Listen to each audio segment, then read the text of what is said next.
ለዘመናት ካይሮ ቤተ መንግስት ውስጥ የተቀመጡ ገዢዎች አንድን የተሳሳተ ትርክት እንደ ቅዱስ ቃል ሲደግሙት ኖረዋል። አባይ የግብጽ ብቻ ነው የሚል። ከዚህ ራስ ወዳድነት ጀርባ ግን አንድ የተሸፈነ ሀቅ አለ።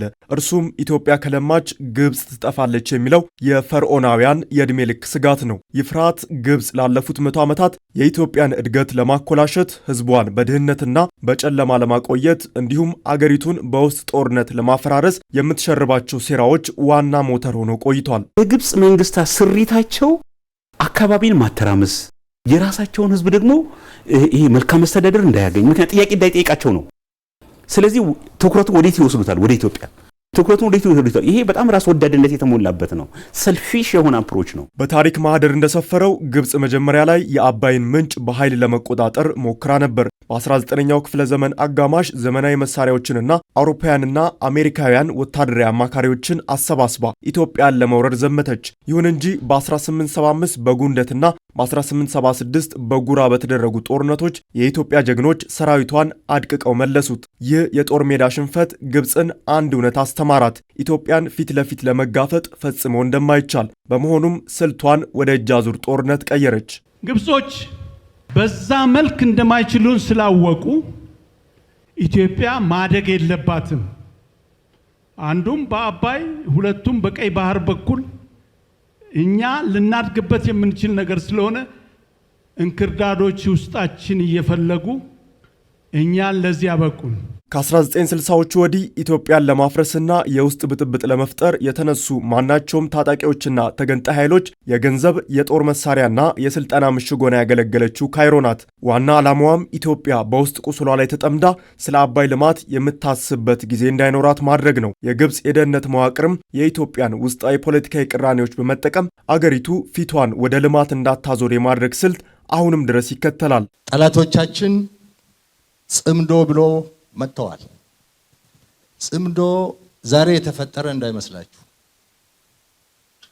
ጽምዶ የ1960ዎቹ ስትራቴጂ ነው።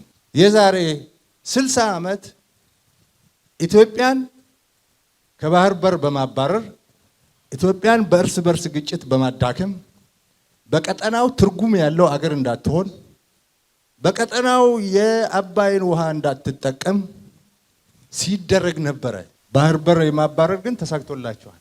የተሳካበት ምክንያት እነሱ ጎበዞች ስለሆኑ ጀግና ስለሆኑ አይደለም፣ እነሱ ባንዳ ስላገኙ ነው። የገዛ አገሩን የሚወጋ የገዛ አገሩን የሚያዳክም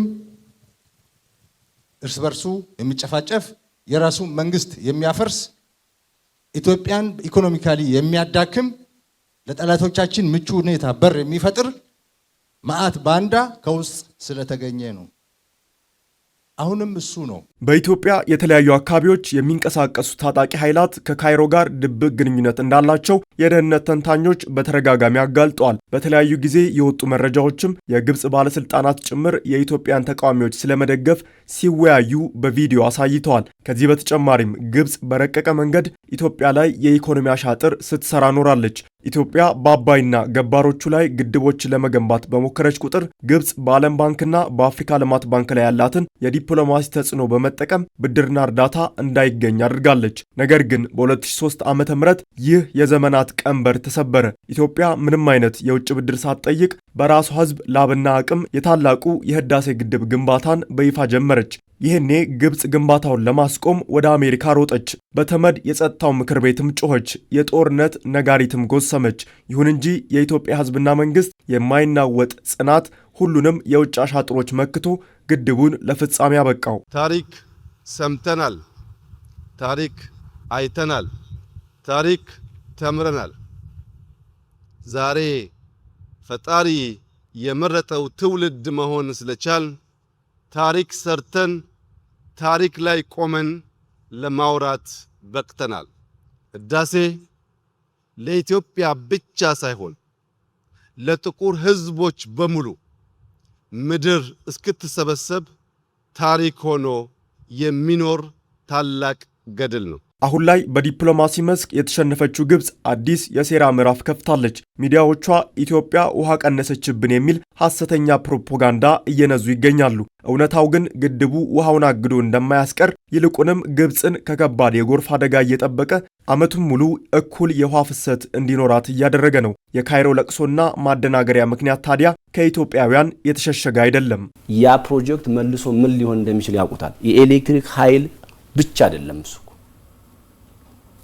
የዲፕሎማሲ ኃይል ነው፣ የውሃ ፖለቲካ ነው፣ የብዙ ነገር ነው። ሲያስፈልግህ አጀንዳና ስም እየሰጠህ ልትጠቀመው የምትችለው አንዱ የኢትዮጵያ የብሔራዊ ጥቅም መደራደሪያ ኃይል ሆኖ እንደሚመጣ እነሱም ያውቁታል፣ እኛም እንገነዘባለን። ነገር ግን እኛ እንደዚህ አይነት ሐሳቤ እንደሌለን ይታወቃል።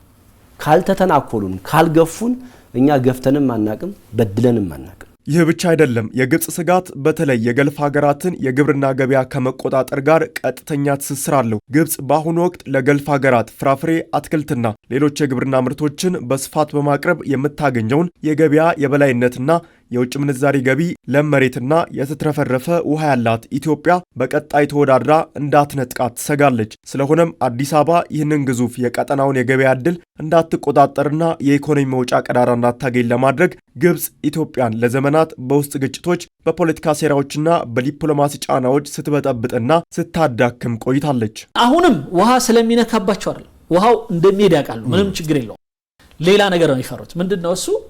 አንደኛ የንግድ ቀጠናውን እንቆጣጠራለን ብለው ይፈራሉ። እኛ እንደ ኢትዮጵያውያን ለምን እነሱ አሁን ላይ ለገልፍ ካንትሪ ብቻ ሳይሆን ለአንዳንድ አውሮፓ ሳይቀር ምግብ አቅርቦት ላይ ጥሩ እየሰሩ ነው፣ ኢንክሉዲንግ እስራኤል። ኢትዮጵያ የዛን አይነት በጣም ውድ የሆኑትን ምርቶች ማምረት የምትችል ሀገር ናት። ገና ያልተነካ መሬት ነው ያላት። ሳውዲ፣ ኢማራት፣ ኩዌት፣ ኳታር እነዚህ አይነት በጣም ብዙ ተጠቃሚዎች በዚህ በአታክልት ጉዳይ ላይ እና በፍራፍሬ ጉዳይ ቀጥታ ሽፍት የሚያደርጉት ወደ ኢትዮጵያ ነው። ይሄንን ነው የማይፈልጉት። አሁን ደግሞ ይህ ስልቷ ኢትዮጵያ በቀጣይ የባህር በር እንዳታገኝ ለማገድ ወደሚደረግ ቀጠናዊ ከበባ አድጓል። ከዚህ ቀደም ከሱዳን ጋር የናይል ንስሮችና የናይል ጠባቂዎች በሚል ያደረገችው የጋራ ወታደራዊ ልምምድ ዓላማም በኢትዮጵያ ላይ ግልጽ የሆነ የስነ ልቦና ጫና መፍጠር ነበር። በአሁኑ ወቅትም ግብጽ ከኢትዮጵያ ጎረቤት አገራት ጋር አዳዲስ ወታደራዊ ስምምነቶችን በመፈራረምና ኃይል በማሰማራት ኢትዮጵያን በጂኦፖለቲካ ከበባ ውስጥ ለማስገባትና የባህር በር አማራጮቿን ለማደናቀፍ እየሞከረች ነው። ግብጽ በተገንጣይ ድጋፍ በማድረግ ታዋቂ ናት። ኤርትራን አስገንጥላለች። ሊቢያን ከተገንጣዩ ጋር እየሰራች ነው።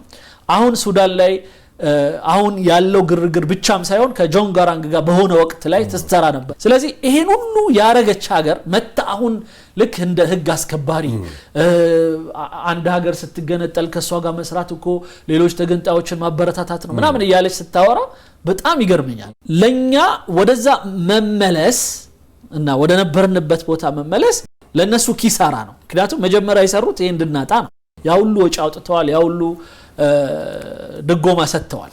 ስለዚህ አሁን መልሰው ያንን ነገር ማጣት ማለት ለነሱ ትልቅ ኪሳራ ነው አድርገው የሚወስዱት።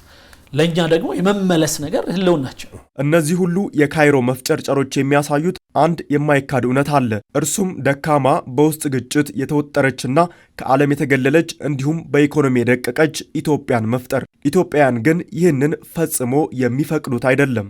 ኢትዮጵያ የሰላማ መደፍረስ ምንጭ የት እንደሆነ ስለምናቅ ከምንጩ የሚነሳውን ማንኛውም ትንኮሳ ለመከላከል የሚያስችል ቁመና በመፍጠር ላይ የምንገኝ መሆኑን ለተከበረው ምክር ቤት መግለጥ እፈልጋለሁ። የኢትዮጵያን አንድነት፣ የኢትዮጵያን ሉዓላዊነት አደጋ ውስጥ ሊያስገባ የሚችል ማንኛውም ነገር ከመጣ ለመከላከል የሚያስችል ቁመና እንዳለን ላረጋግጥላችሁ እፈልጋለሁ።